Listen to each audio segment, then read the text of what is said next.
या संदर्भामध्ये सुद्धा वारंवार माहिती दिलेली आहे. व्हॉलंटरीली काही महिला आहेत ज्या रोज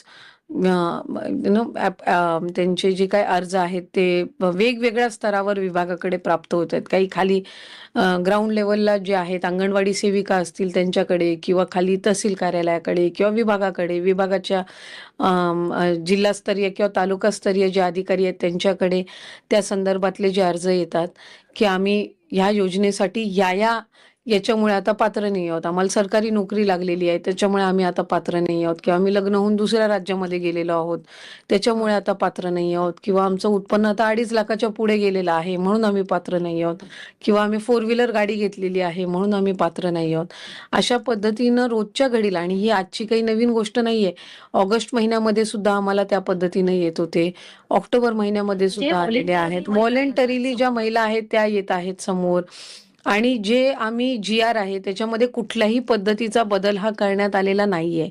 आणि बदल एकतर जे काही निकष आहेत हे जे जुलै महिन्यामध्ये जो आम्ही GR काढला होता, ऑगस्ट महिन्यामध्ये जे आम्ही त्या ठिकाणी सर्क्युलर किंवा शासन निर्णय जो निर्गमित केला होता त्यानुसारच आम्ही जी संपूर्ण पडताळणी आहे किंवा जी काही जे व्हॉलंटरीली पुढे येत आहेत त्या संदर्भातली पण कारवाई सुरू आहे. आम्ही वित्त नियोजन विभागाकडे जे व्हॉलंटरीली त्यांचे समोर आलेले आहेत आणि जे म्हणतायत की आम्ही आता पात्र लाभार्थी नाही आहोत किंवा आम्ही चुकीच्या, ही आकडेवारी रोज बदलत आहे. म्हणजे कधी 5 अर्ज येतात दिवसाला, कधी 10 येतात, ही काही हजारांमध्ये आहे, म्हणजे 2-5 हजाराच्या वरती नाही आहे. आणि त्या पद्धतीने हे अर्ज येतात, त्याचे पण अजून रिफंड चालू केलेलं नाहीये.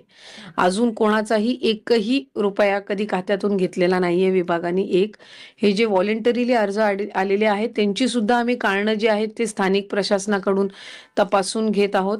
आणि वित्त व नियोजन विभागाकडून आम्हाला त्या संदर्भातला एक हेड तयार करून दिला जाईल रिफंड करण्याचा, जसा इतर योजनांनाही दिला जातो त्या पद्धतीनं तो तयार करून दिला जाईल. आणि त्याच्यामध्ये ते सरकारी तिजोरीमध्ये जाऊन जे व्हॉलंटरीली येत आहेत तेच, खातं कुठल्याही कोणाच्याही खात्यातून पैसे घेत नाहीये. ही एक बाब मला आपल्या माध्यमातून पुन्हा लाडक्या बहिणीच्या लाभार्थ्यांना मला सांगायची. आम्ही सुरुवातीला त्या संदर्भातली माहिती दिली ज्या वेळेला आम्ही क्रॉस व्हेरिफिकेशन सुरू की इन्कम टॅक्स डिपार्टमेंट असेल, IT असेल, परिवहन विभाग असेल, ट्रान्सपोर्टेशन असेल, यांच्यासोबत साधारणपणे, आणि महसूल विभाग असेल किंवा खालचे जे जिल्हास्तरीय प्रशासन आहेत यांच्यासोबत आम्ही तो डेटा जो आहे तो क्रॉस व्हेरीफाय करत आहोत. पण बाय अँड लार्ज आम्ही 2.5 कोटी का 2,65,00,000 किंवा 2,60,00,000 इतके काही सगळ्यांचे स्क्रुटिनी याच्यामध्ये होणार नाहीयेत.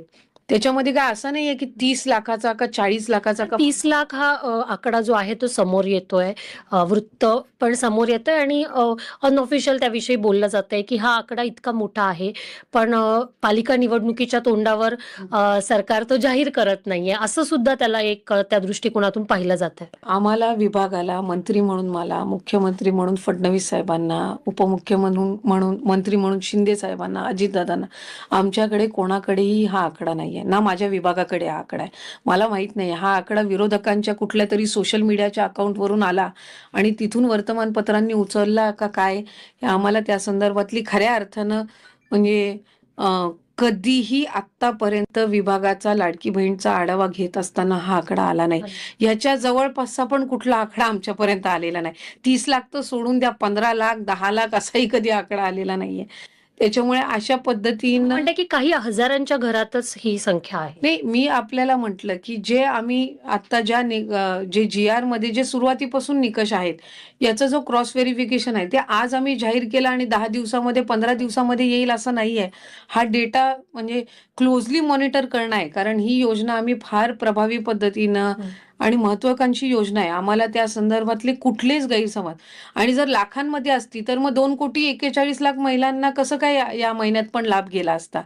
गेल्या महिन्यात तर 2,40,00,000च महिलांना लाभ गेलेला आहे, किंवा त्याच्या आधी 2,34,00,000 महिलांना लाभ गेलेला आहे. तर हा 30 लाखाचा आकडा जर खरा असता तर मग 2,41,00,000 महिलांना कुठून लाभ मिळाला असता.